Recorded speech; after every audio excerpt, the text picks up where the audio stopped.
आंसुओं की जुबानी।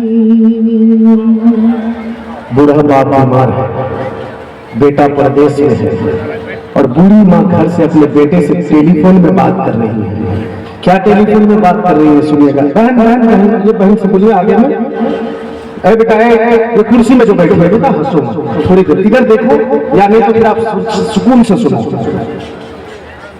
कि जतन से मैं पाली तुझे मेरे बेटे, मुझे ना भुलाना मेरे प्यार बेटे। मैं खाती नहीं थी खिलाती थी तुझको, मैं सोती नहीं थी सुलाती थी तुझको। एक बूढ़ी माँ जी अपने परदेसी बेटा से टेलीफोन में कह रही है, अपने घर के दर्द को बयान कर रही है। सुना कि जतन से मैं पाली तुझे मेरे बेटे, मुझे ना भुलाना मेरे प्यार बेटे। मैं खाती नहीं थी खिलाती थी तुझको, मैं सोती नहीं थी सुलाती थी तुझको। तेरा बाप बीमार है मेरे बेटे, तू ही मेरा संसार है मेरे बेटे। परेशान मुश्किल में है तेरे अब्बू, तू घर लौट आजा मेरे प्यार बब्बू।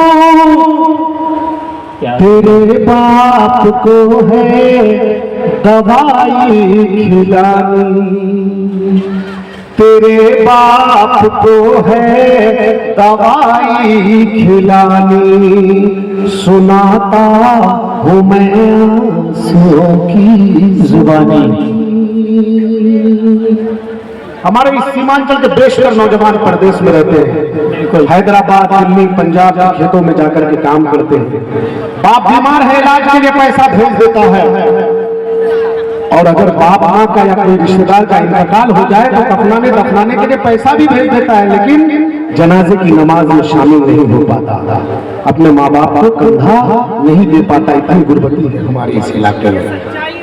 बिल्कुल हमारे इस इलाके में जनाजे की नमाज में चाहे तो बुजुर्ग मिलेंगे, चाहे तो बच्चे मिलेंगे, लेकिन नौजवान का बहुत कम मिलेंगे। ईद बकरीद मनाने के लिए आते हैं फैसल साहब घर, और वो नौजवान कुछ ही दिन गुजरते हैं ईद के, और फिर वो परदेश जाने पर मजबूर हो जाता है। आप देखते होंगे कि कोई त्योहार के बाद नौजवान हमारा ट्रेनों में ठूस ठूस करके परदेश चले जाते हैं। मैं ये नज़्म पढ़ता हूँ, सुनिएगा ये बंद और बिल्कुल मेरे तरफ देखिएगा। कि चले लोग दिल्ली ट्रेनों में भर के, नहीं बस्तियों में जवा कोई लड़के। अगर कोई मरता है गाँव का बंदा, न दे पा रहा है जवा कोई कंधा। अगर कोई मरता है बीमार लोग, वो दरिया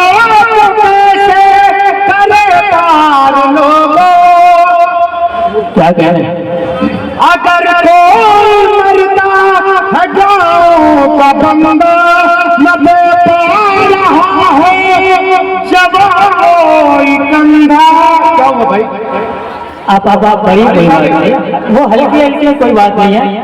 तबरेज भाई बिल्कुल बारिश आ गई क्या? बारिश आप पढ़िए, तबरेज भाई आप पढ़िए। बैठ जाइए एक तरफ से अगर निकलना होगा तो हम लोग, मैं खुद बैठ जाऊंगा, आप लोग चले जाना है ना। तबरेज भाई आप पढ़िए, इंशाल्लाह ये आपसे मोहब्बत करते, ये बारिश में भीग के भी इंशाल्लाह वो आपको सुनेंगे। हाँ आप पढ़िए। चले लोग दिल्ली ट्रेनों में भर के, नहीं बस्तियों में जवा कोई लड़के।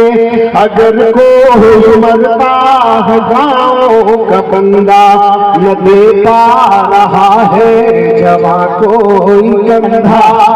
अगर कोई पड़ता है बीमार लोगों, वो दरिया को कैसे करे पार लोगों। वहाँ हामला औरतें रहे हैं। ये जालिम हुकूमत न कुछ कर रही है, नहीं कोई सड़कें नहीं कोई पुल है, जिधर देखता हूँ तो बिजली भी गुल है। यही दुख भरी है यहाँ की कहानी, ये सीमा में चल की ऐसी कहानी। और मेरे नौजवान भाई परदेश में रह करके 1 साल 2 साल में 50,000 1 लाख 2 लाख रुपया कमाता है जी।